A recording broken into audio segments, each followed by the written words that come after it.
আজ আমাকে এই জৈব কীটনাশক স্প্রে করতেই হবে। বাড়িতে না থাকার কারণে আর বর্ষার জন্য ভালোভাবে গাছেতে কোনো স্প্রে করতেই পারিনি, যার ফলাফল দেখো, গাছের পাতাগুলো কীরকমভাবে গুটিয়ে গেছে, বিভিন্ন পোকামাকড় আর ছত্রাকের অ্যাটাকও হয়েছে, তার উপরে নতুন পাতাও বেরোচ্ছে।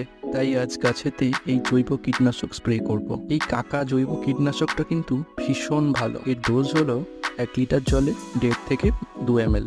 ড্রপারে দিলে মোটামুটি 25 থেকে 30 ফোঁটা দিলেই হবে। এর সাথে দিয়ে দিচ্ছি জৈব ফাঙ্গিসাইড টর্নেডো। অলরেডি গাছগুলো বৃষ্টির অনেক জল খেয়েছে, তাই আজকে এই জৈব ছত্রাকনাশক ব্যবহার করছি। এর ডোজ হলো 1 লিটার জলে 1.5 গ্রাম। দুটো উপাদান দিয়ে দেওয়ার পর বোতলটাকে ভালো করে ঝাঁকিয়ে বাকিটা জল দিয়ে ভরে দেবো। আমার হিসাবে এই কম দামি স্প্রেয়ারগুলো কিন্তু খুবই ভালো। আমার কাছ থেকে এটা 50 টাকা করে নিয়েছে। তো ভিডিওটা তোমাদের কেমন লাগলো অবশ্যই কমেন্ট করে জানিও। চ্যানেলটাকে সাবস্ক্রাইব করতে কিন্তু মোটেও ভুলো না। চলো, টাটা।